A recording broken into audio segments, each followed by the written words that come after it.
Attention, cette vidéo ne conviendra pas à tout le monde. Je demanderai donc aux plus jeunes de partir immédiatement, car l'anime d'aujourd'hui abordera de sujets tels que la psychose, la violence, le sang et le meurtre. Les images montrées dans cette vidéo pourraient heurter la sensibilité des plus jeunes. Non, je déconne, tu peux rester. Ah, bah il est parti.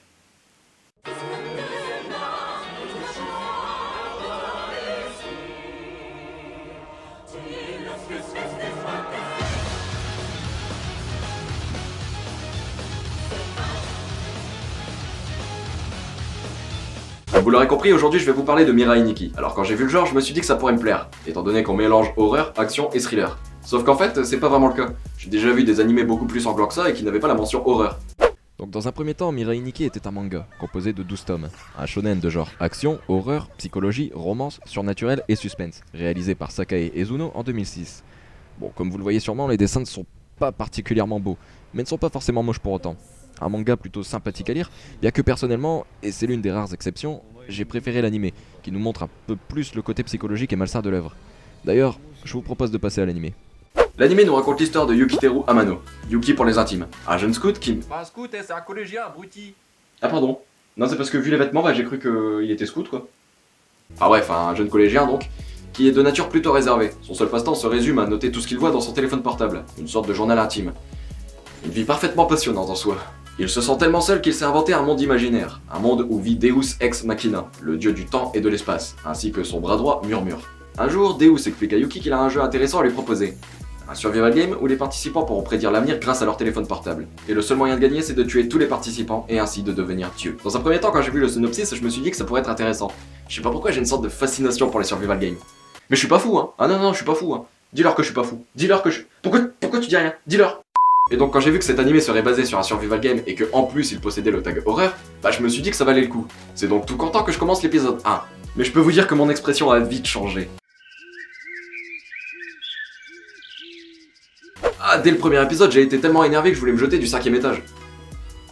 Sauf que j'habite pas en appartement. Bon. Non mais sérieux, tu commences l'animé avec ce... Ça me fait mal de le dire, ce héros, habillé en tenue de scout, avec une voix de Pikachu enrhumée, en guise de personnage principal. Et puis vu qu'il était pas assez médiocre comme ça, il a fallu qu'il soit chiant en plus de ça. Tout pour plaire. Alors je peux comprendre qu'il soit apeuré, hein, on est quand même dans un jeu de massacre. Mais ça n'explique pas le fait de porter ses chaussettes jusqu'aux genoux. Je suis désolé. D'ailleurs je pensais que c'était interdit ce genre de choses. Regardez-moi cette allure.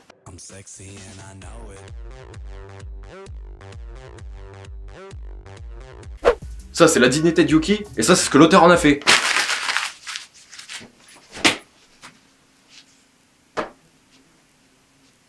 C'est pas plus simple que ça.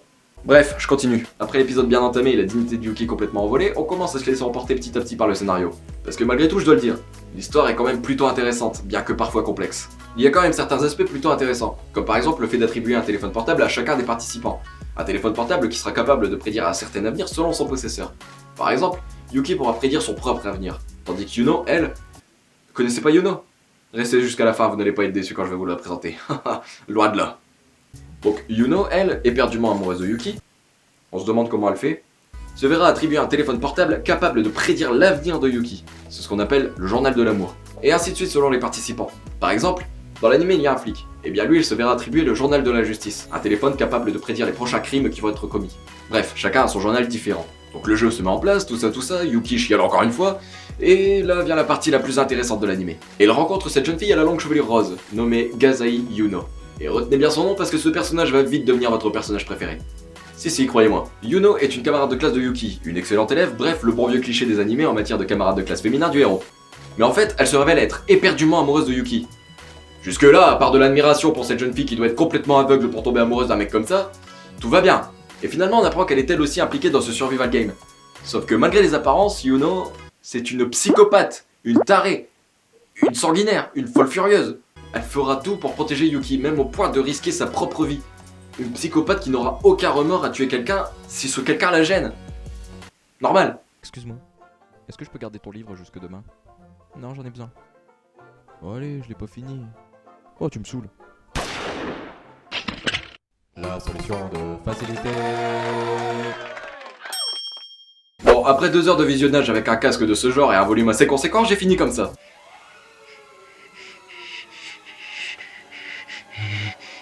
À cause de ça. Yuki, Yuki, Yuki, Yuki, Yuki, Yuki.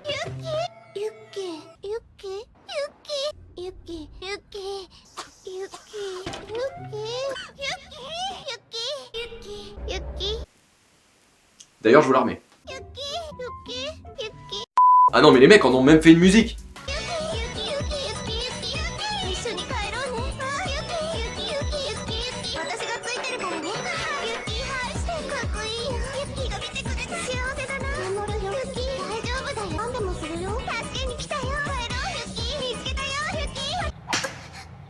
Bon, vous l'aurez compris, Yuno est un personnage génial. Mais au bout d'un moment, sa voix, j'en pouvais carrément plus. Enfin bref, je pense que je vous ai assez bien résumé les deux personnages principaux. Il y en a encore, mais beaucoup trop pour que je le fasse dans cette vidéo. Du coup, je vous laisserai les découvrir en regardant l'animé. Bon, je dois vous dire aussi que suite au succès de Mirai Nikki, ils ont décidé d'en faire un film. Ah, j'ai regardé le premier épisode, ça m'a suffi. L'histoire est complètement différente, bien qu'elle reprend quelques petites choses de l'animé.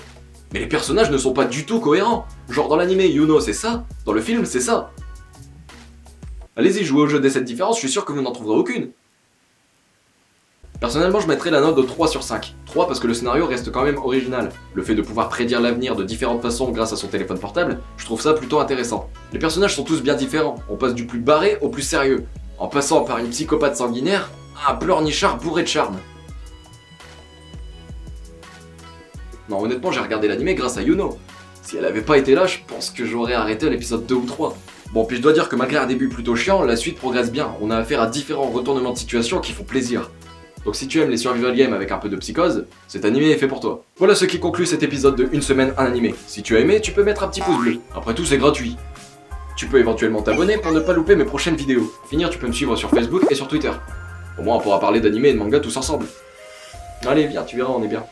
Sur ce, je vous laisse, je vous fais des bisous et je vous dis à plus dans une prochaine vidéo. Ciao.